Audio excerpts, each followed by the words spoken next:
Papo vai, papo vem.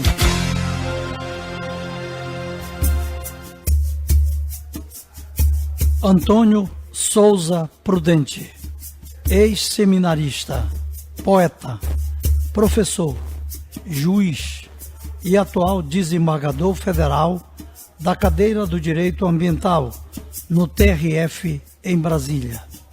Casado com Dona Maria Juraci Prudente, pai de 3 filhos, Flávio, 41, Fábio, 39 e Fabiana, 29.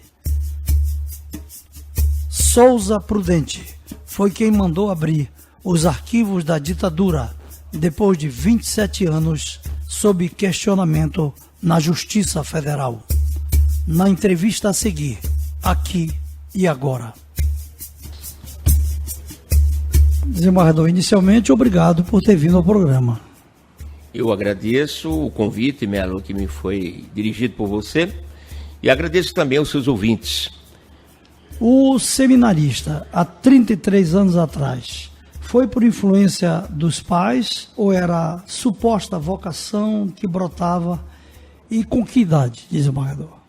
A opção pelo seminário, desde o curso primário, não foi nada forçado pelos meus pais, mas acredito que fora uma semente que se desenvolvia em busca de fazer o bem aos outros. O poeta nasceu junto com o seminarista? Creio que sim.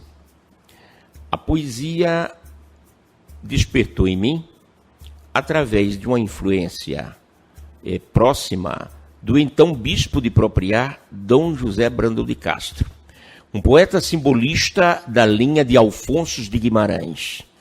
E eu passei a declamar os sonetos dele, como depois estudante da Escola Técnica de Comércio de Propriá, no estado de Sergipe, tive como professor e amigo o juiz da comarca, Dr.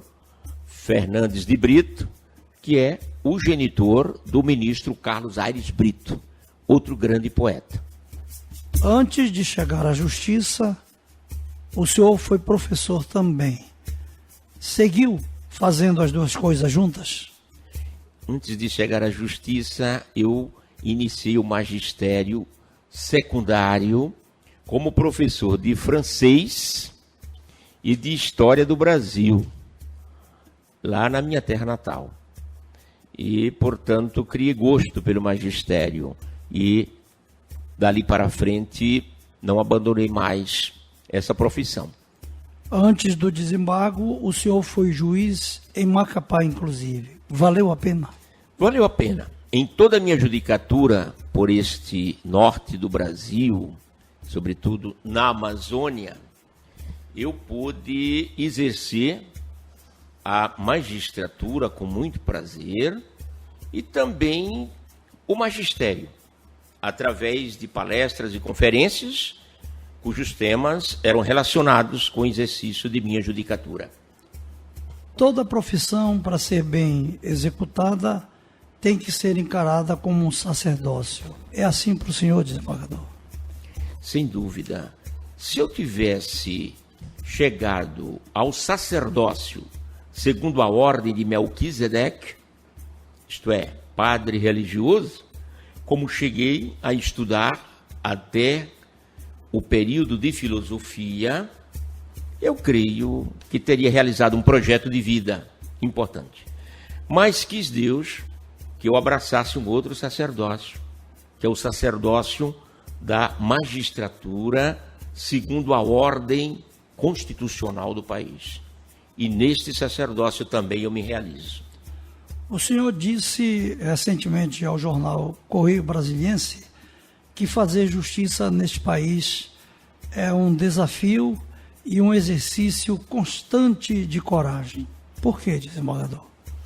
A magistratura exige muito do ser humano que opta por esta atividade.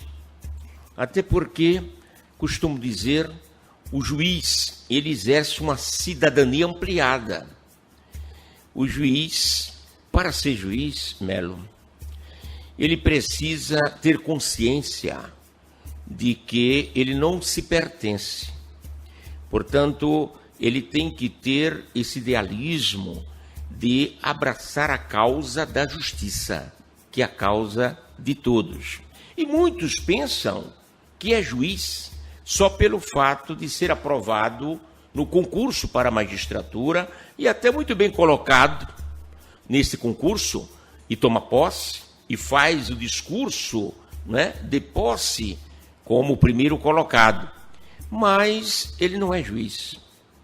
Para ser juiz, ele tem que realizar uma prova final. E sabe qual é a prova final da magistratura? É a prova da legitimação popular. Assim como o parlamentar e o chefe do executivo, ele tem a aprovação das urnas, o juiz tem que ser aprovado na prova final. E muitos não sabem fazer essa prova final, que é exatamente a prova em que a sociedade avalia a justiça das decisões proferidas pelo juiz. Desembargador, o juiz, em tese, exerce uma atividade que a rigor não lhe pertence. O senhor acabou de admitir isso aí, mais ou menos. Pertence à sociedade. Isso. E por que nem todos, evidentemente, nem todos, juízes, procuradores, desembargadores, quase sempre se revelam vaidosos e até semideuses? A vaidade é um atestado de ignorância e de narcisismo, que não se traduz em virtude, mas em fraqueza do ser humano. Portanto, eu também costumo dizer, como fruto de uma pensada reflexão, que o juiz que não estuda e que não se aprimora, ele toma posse do cargo da magistratura como Deus e dita as suas ordens do trono da sua ignorância para praticar injustiças. Na medida em que ele se compenetra de que o exercício da magistratura é um serviço público e que a sua função tem que ser exercida com humildade, que é a grande virtude, ele realmente não se deixa dominar pela vaidade.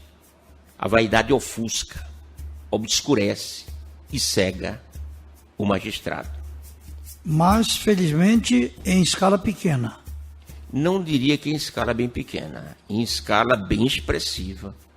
E quanto mais se sobe os degraus da magistratura, parece que essa cegueira da vaidade aumenta. E é por isso que você vê nos jornais, não é, as batalhas das vaidades nas cúpulas dos poderes, não só do poder judiciário, o que é lamentável, não é? Nós exercemos um serviço público para servir, e servir com humildade. É uma vocação, então. É uma vocação, e por isso a melhor oração do magistrado é a de São Francisco de Assis: fazei-me instrumento de sua paz. Corre-se risco de morte, desembargador? Corre-se, principalmente na magistratura federal, que envolve, como a nossa, na primeira região, o enfrentamento de grandes questões agrárias e das grandes e desafiadoras questões ambientais, onde o magistrado precisa ter inteligência, coragem e independência para enfrentar os poderosos. Eu já fui vítima de muitas pressões nesse contexto. O senhor causou uma polêmica dos diabos quando decidiu autorizar a abertura dos arquivos da ditadura depois de rolarem por mais de 27 anos. Isso desagradou o seu ambiente jurídico também? Não, eu não diria que desagradou o meu ambiente jurídico. Agora, você sabe muito bem que quem matou Cristo foi a inveja. A inveja de um de seus discípulos, Judas Iscariotes. E a inveja, lamentavelmente, campeia em todos os ambientes coletivos como também na magistratura. Que o senhor passou a ser muito elogiado pela decisão corajosa que tomou. Exatamente. Isto desafia, né, grandes círculos, né, de invejas no meio em que atuamos. Essa decisão foi histórica, porque essa decisão foi tomada diante de um processo, o mais antigo da Justiça Federal. 27 anos de magistratura, como você bem observou. Mas foi histórica, porque através dessa decisão, tomada ao vivo e a cores, nos idos de 2004, né, nós ordenamos a abertura dos arquivos da ditadura e conclamamos as Forças Armadas naquela época para poder, então, dentro da sua disciplina e organização, nos ajudar a localizar os restos mortais daqueles que tombaram na guerrilha do Araguaia. No entanto, esta decisão saiu do nosso controle após o trânsito em julgado e ficou até hoje, não é, sob a direção do juízo de primeira instância. O senhor começou a ser perseguido a partir daí? Não. Eu diria que essa decisão... O senhor foi perseguido dentro do... Isso, mas eu diria... Do exercício do desembarque. Exatamente. Por decisões... Decisões polêmicas. Mais envolvidas com as hidrelétricas da Amazônia. No caso do direito ambiental. Exatamente. O enfrentamento das hidrelétricas da Amazônia, não tenha dúvida... A usina de Belo Monte, por exemplo, o senhor chegou a embargar as obras da Belo Monte. Sem dúvida. As minhas decisões foram quase todas inibitórias e paralisantes, né, de complexos hidrelétricos que não observam, né, a legislação ambiental no Brasil, sobretudo os princípios dirigentes do meio ambiente equilibrado. Isso continua ocorrendo. Então. Exatamente. O princípio da precaução, que se materializa, Melo, através de um rigoroso estudo de impacto ambiental, que normalmente é feito a toque de caixa. Né? E essas nossas decisões, que obrigavam este estudo, não foram cumpridas. Nós aplicamos multas significativas nesses consórcios que conduzem à construção dessas hidrelétricas faraônicas da Amazônia, e até hoje não foram cumpridas. Nós aplicamos multas pesadas na faixa de R$500 mil diário ao Banco Nacional de Desenvolvimento Econômico e Social, o BNDES, para não investir mais, né, nesses complexos hidrelétricos, sem a observância do cumprimento rigoroso das condicionantes, que a rigor nunca foram cumpridas. E o resultado está aí para ser administrado pela Lava Jato. Julgar questões delicadas, desembargador, no Brasil é muito arriscado? É arriscado, sim. Mas nem por isso devemos arrefecer pelo medo. O juiz tem que ter coragem, tem que ter determinação. E, pela minha experiência pessoal, eu agradeço a Deus que sempre me sustentou. E é nesse contexto que eu acordo, Melo, e vou me deitar, lendo um dos salmos belíssimos que eu recomendo a todos, que é o Salmo 26 da Bíblia, edição Ave Maria. O Senhor é a minha luz e a minha salvação, do que temerei? O senhor, na prosa que tivemos ontem, citou algumas vezes Padre Vieira e o poeta Olavo Bilac. Onde o senhor os insere nesse contexto jurídico? As citações de Vieira são belíssimas e oportunas para a nossa atividade, não só para a minha, como também para a sua, como jornalista, e para toda profissão que presta relevantes serviços à sociedade. Né? O Padre Vieira, em uma de suas passagens dos seus clássicos sermões, né, ele destaca a figura do juiz covarde e diz que nem Cristo suportou ficar diante do covarde, mas calou diante do clássico juiz covarde que foi Pilatos. Pilatos poderia ter decidido pela inocência de Cristo e libertado, mas estava escrito e as profecias teriam que ser cumpridas. Portanto, o juiz covarde é aquele que lava as mãos diante do inocente. Foi o que Pilatos fez. E não resolve a questão.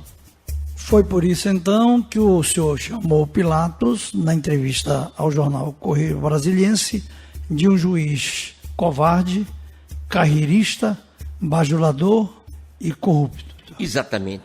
Pilatos não pretendia se agastar com Roma. Foi exatamente porque ele lavou as mãos perante um inocente, Cristo no caso. Cristo, perfeito. E não pretendia levar desgastes para o imperador, não é?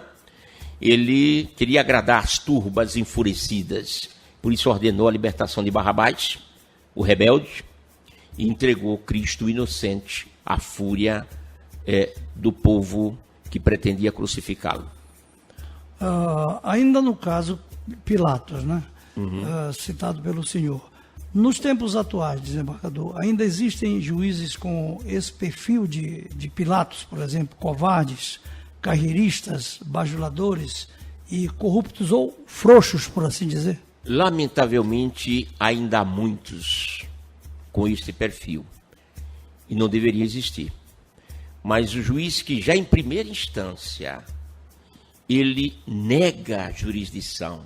Como, por exemplo, Melo, em matéria de judicialização de saúde.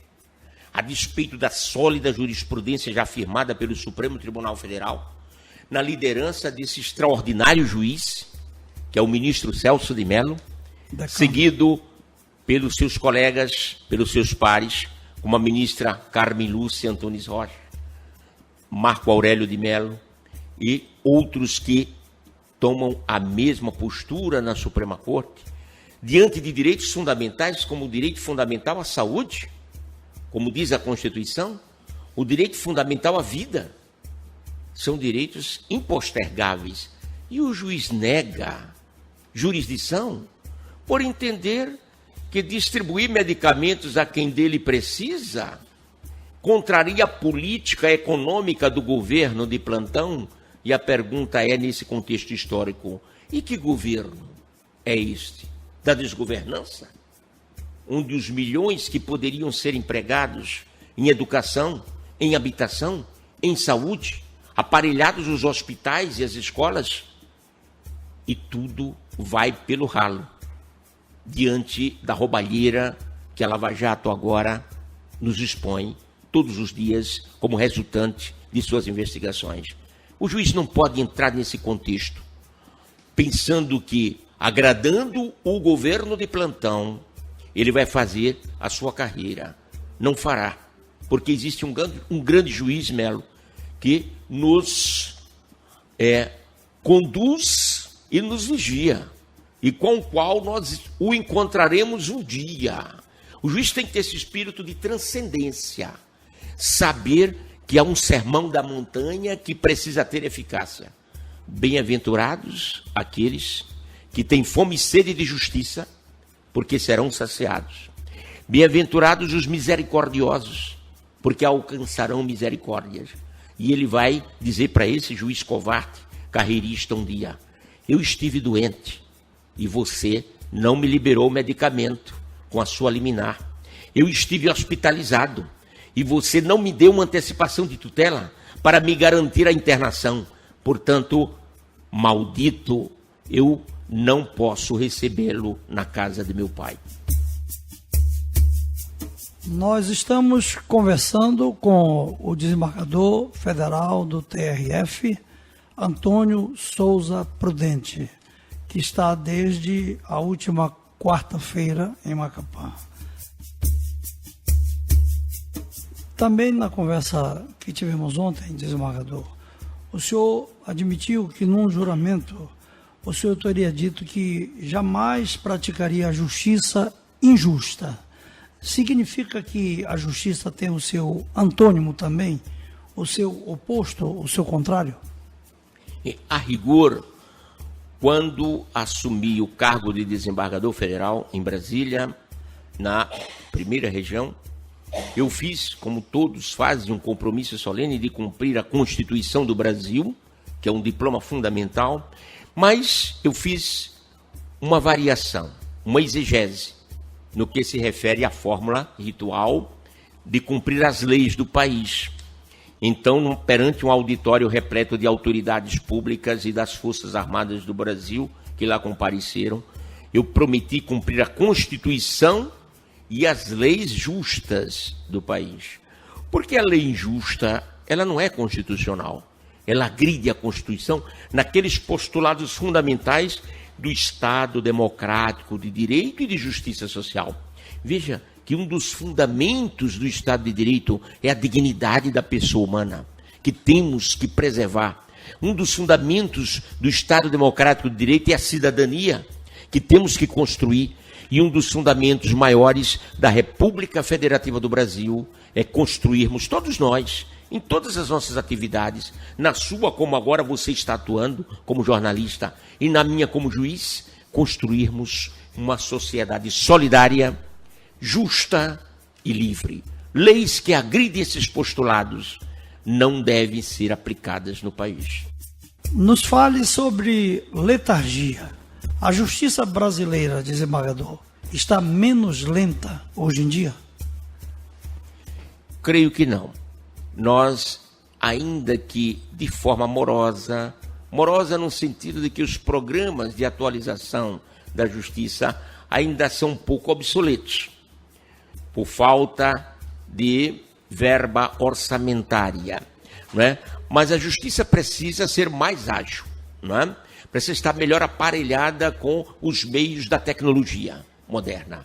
Falta muito, sim, mas nós caminhamos nessa direção. Isso aqui é investimento. Né? Exato. O senhor esteve doente, né, por algum tempo, por armações e pressões psicológicas, como chegou a admitir também o jornal Correio Brasiliense, ao qual o senhor contou que só não morreu porque Deus o segurou pelos braços e disse: eu quero você aqui para continuar o seu projeto de fazer justiça até o dia em que eu quiser. O senhor disse isso a brinca ou a sério? A sério, no momento mais difícil em que eu me encontrava hospitalizado. Cheguei para Deus, como costumo falar com ele, e disse: se eu prestar para alguma coisa, o Senhor me salve. E se eu não prestar, o Senhor me leve. Mas ele me trouxe de volta. E, Melo, se antes, modéstia à parte, eu buscava ter coragem e determinação para distribuir justiça, para realizar um processo justo, eu creio que depois dessa experiência, desse calvário pelo qual eu passei, eu sou um homem revivido. E um homem renascido vale por 2, ou por mais. Portanto, eu agradeço a Deus por me trazer de volta e por assistir, Melo, o fracasso aqui na terra de todos aqueles que abriram guerra contra mim, sobretudo na defesa do meio ambiente ecologicamente equilibrado, sobretudo na defesa desse bioma fantástico que é o bioma amazônico, responsável pelo equilíbrio ecológico do planeta e do cosmos. Portanto, se um dia eu tiver de ser cremado, e você está gravando isso, que o pó dos meus ossos sejam jogados de cima, bem do alto, sobre os afluentes do Amazônia e da floresta amazônica, como um dos biomas que garante a sustentabilidade do planeta. Nós estamos conversando com o desembargador federal do TRF, Antônio Souza Prudente, que está desde a última quarta-feira em Macapá. Desembargador, as escolas de magistratura ensinam o juiz sobre técnica de decidir sobre um processo ou encaminhá-lo para uma decisão mais justa? Lamentavelmente não, Melo. Essa crítica foi muito bem pontuada por um grande magistrado que foi diretor de escola de magistratura em São Paulo e foi presidente do Tribunal de Justiça de São Paulo, um grande magistrado, culto magistrado e jusambientalista, o professor Renato Nalini. E ele diz: nas escolas da magistratura não devemos ensinar teoria aos juízes. Não adianta ensinar o comportamento do juiz como se ele estivesse numa sala de aula na universidade. Temos que ensinar o juiz a técnica de bem julgar. Os juízes novos... Não estamos fazendo isso. Não, os juízes são palestras onde se discutem, não é, grandes temas teóricos muita do teoria, direito. Muita teoria. E, na verdade, o juiz não aprende aquilo que é essencial. Como ele deve conduzir procedimentalmente um processo para que ele termine em tempo razoável e seja realmente um processo justo. Um processo justo é aquele que se resolve em tempo oportuno e que garante o cidadão contra toda e qualquer ameaça a seu direito. E, por último, garante o seu direito. Esse é o processo justo que o juiz precisa saber realizar. A Lava Jato veio para passar o país a limpo verdadeiramente? A Lava Jato está prestando um relevante serviço ao Brasil e, eu diria, até ao mundo, porque os países estão aprendendo conosco através dos resultados obtidos com essa operação. Chega de corrupção. E espantados com o tamanho da corrupção do Brasil. Exatamente, isso surpreende a cada um de nós e a todos. O tecido da administração pública no Brasil está podre. É preciso que isso seja identificado nessa operação policial constante, pontual, como hoje pela manhã, ao acordarmos, você deve ter visto, como eu vi na televisão, não é? Uma extensão da Lava Jato no Rio de Janeiro, não é? Identificando vários policiais supostamente corruptos. Não é? Ora, se esta operação, e com certeza continuará, não é, a realizar este bom trabalho, nós iremos concluir um saneamento da administração pública, onde a ética e a moralidade pública, como princípio dirigente da administração pública no Brasil, triunfará. Esse tecido podre ao qual o senhor se refere está sendo extirpado, sem injustiças? Creio que sim. Algumas medidas que, aos olhos do leigo, pareçam arbitrárias, na verdade, são necessárias. Como, por exemplo, eu, pessoalmente, sempre fui academicamente contrário à prisão temporária. Sempre entendi que a prisão temporária, ela arranharia, afrontaria a garantia fundamental da presunção de inocência. Porque a Constituição do Brasil estabelece um postulado: todos somos cidadãos, até prova em contrário. Ainda que o mercado nos veja como todos bandidos, até prova em contrário, não é, Melo? Se for comprar uma panela de pressão, não é, o vendedor, a loja, vai fazer um inquérito para saber se você é idôneo ou não, para comprar a prestação, uma panela de pressão. Agora, a Constituição coloca outro postulado: você é cidadão, né? Cabe àquele que pretende realizar algum negócio jurídico provar que você não tem credibilidade.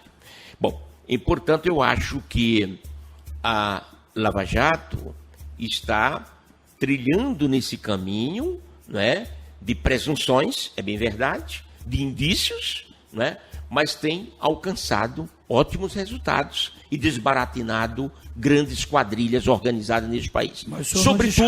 Sobretudo, né, a grande surpresa de nós brasileiros, parece que nós vamos chegar à triste conclusão de que este país foi governado por muitos anos por uma organização criminosa. O senhor não descarta tropeços? Há tropeços, porque somos seres humanos, não é? Há sempre alguma medida que pode extrapolar do discricionário para o arbitrário. Isso é possível. Delação premiada, desembargador, que também protege bandidos, é um mal necessário?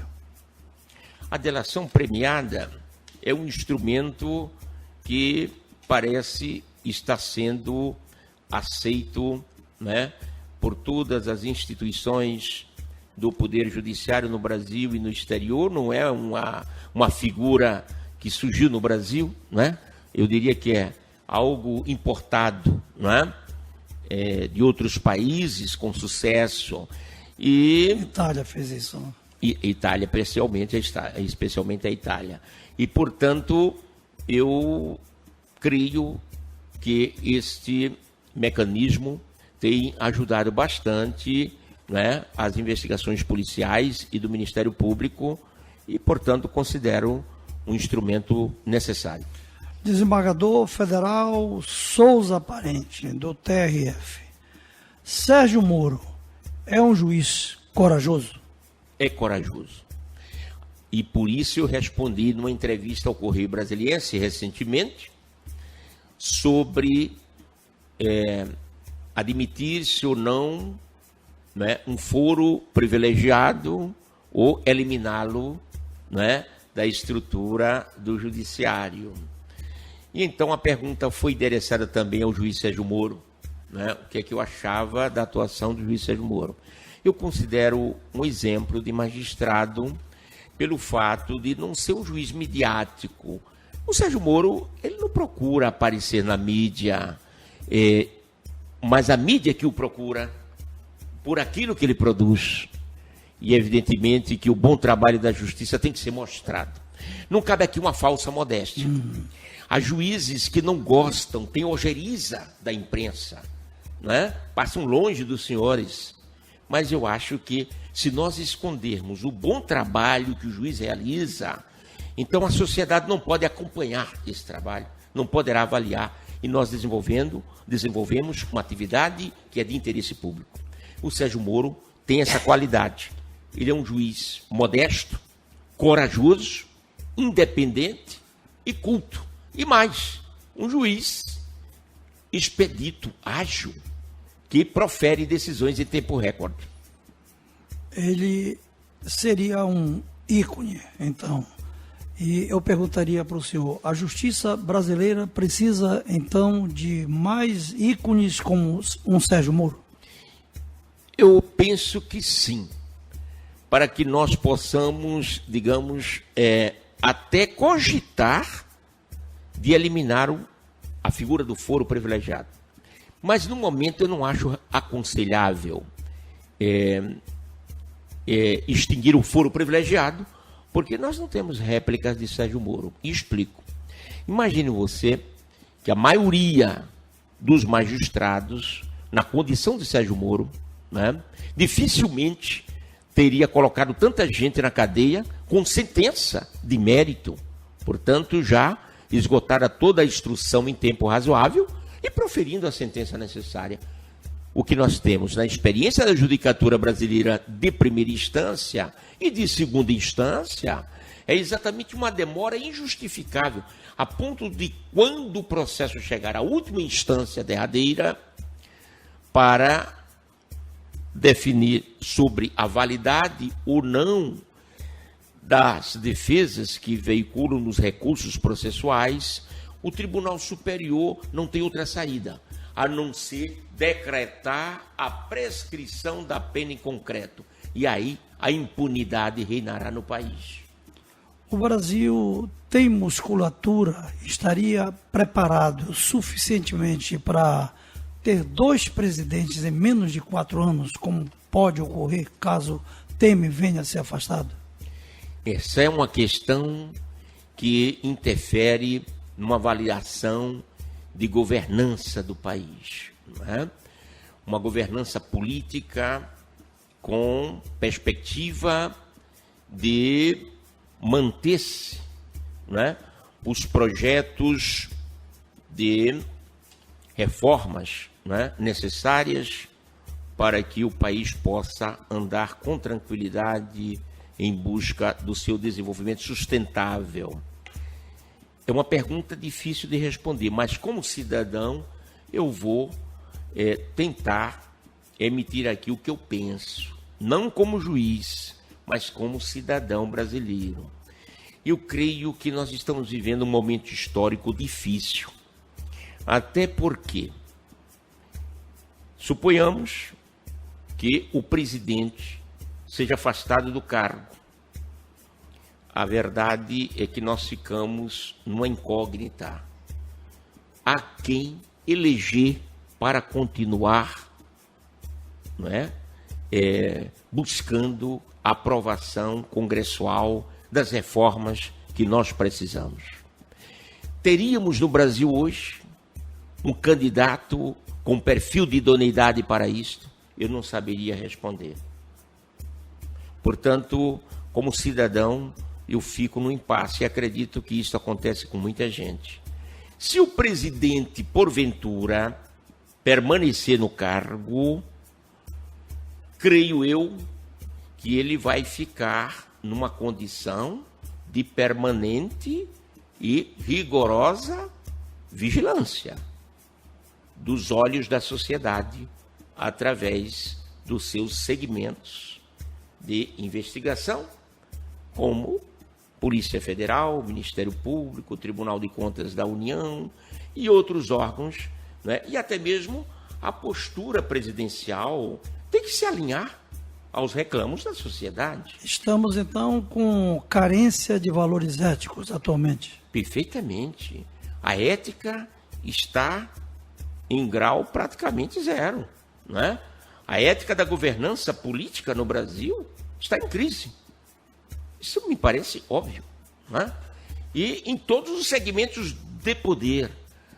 E aí nós temos que também buscar, dentro do âmbito do Poder Judiciário, que é o último reduto... incluiria o Poder Judiciário também? Eu creio que sim. O Poder Judiciário é o último reduto de esperança do cidadão, né? Portanto, não vamos afastar a possibilidade da Lava Jato também lançar os seus olhares para o Poder Judiciário, né?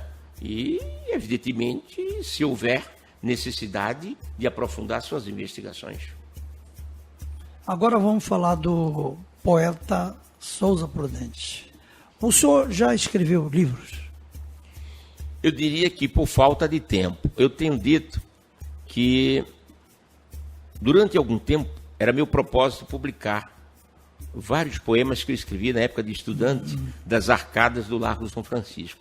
Até porque eu integrei a Academia de Letras do Largo São Francisco, que é histórica. O senhor falou muito no Largo de São Francisco ontem na conversa que tivemos. Exatamente. As arcadas, você sabe, né, por onde passaram o Celso de Mello. Apaixonado pelo Largo de São Francisco. Sim, lá passaram o Celso de Mello, né, Sidney Sanches.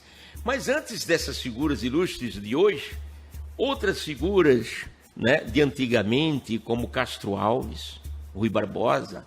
Melo, eu ocupei a cadeira de Rui Barbosa na Academia de Letras do Largo São Francisco. Isso me dá uma grande honra, orgulho, não é? E nós tínhamos uma revista chamada Arcádia, né, onde publicávamos os nossos textos, né, em plena ditadura militar, onde não se podia falar muito, como você sabe. E já naquela época eu escrevia algumas poesias. Como ainda há pouco tive o prazer e a satisfação de almoçar com membros do Ministério Público local, né? Belíssimas, simpáticas procuradoras e promotoras de justiça e promotores também, né? Onde ao final do almoço, né, pediram para que eu declamasse alguma coisa. E eu me lembrei de uma trova que eu escrevi na época das arcadas, com esse título, Saudade. Eu costumava sair de Sergipe para São Paulo dirigindo meu carro, né? E saía cheio de saudades. Portanto, fugindo aqueles versos já conhecidos de Almida Garré, sobre a saudade, palavra doce, que traduz tanto amargor, eu fiz esta trova dedicada a uma tia muito querida lá no interior de Sergipe, que era conhecida como Dona Chica. Vamos a ela, então.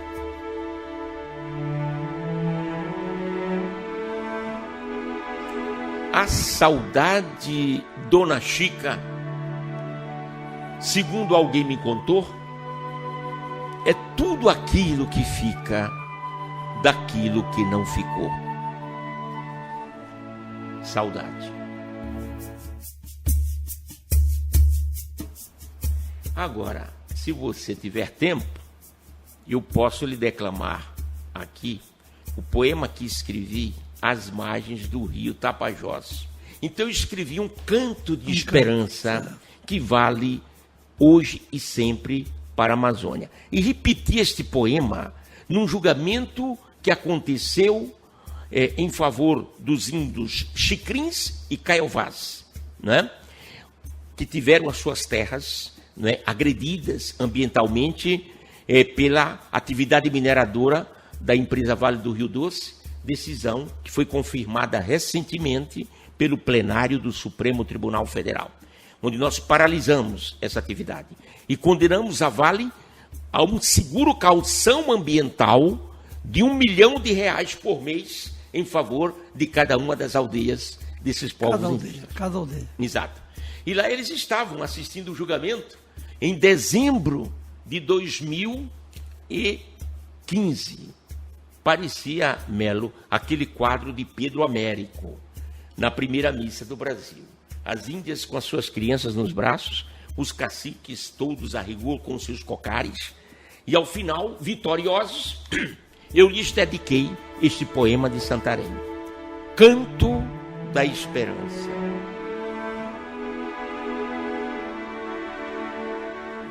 Ainda, nesta noite ainda, nosso dia chegará.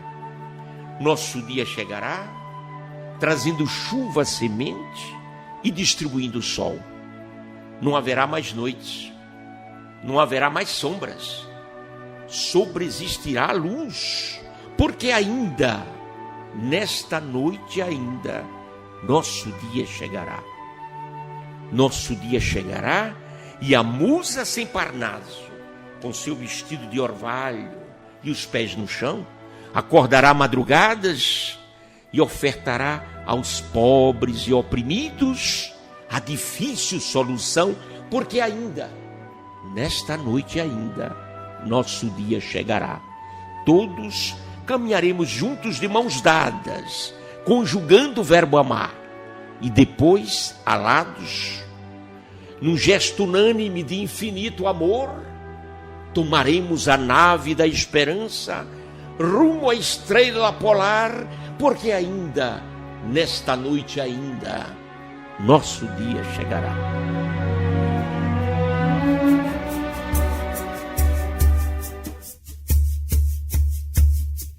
Desembargador Federal Souza Prudente, Antônio Souza Prudente, do TRF. Muito obrigado pela entrevista. Eu que agradeço, Melo, a grande oportunidade que você me deu de falar neste extraordinário meio de comunicação, que é o rádio, que atinge grandes populações do nosso país, em recantos distantes, mas agradeço pela simpatia com que você me recebeu, pela fidalguia, né, com que você abriu a porta para um humilde magistrado de origens nordestinas, que ainda acredita na vida e no progresso do Brasil e do planeta, em nome da sustentabilidade ambiental.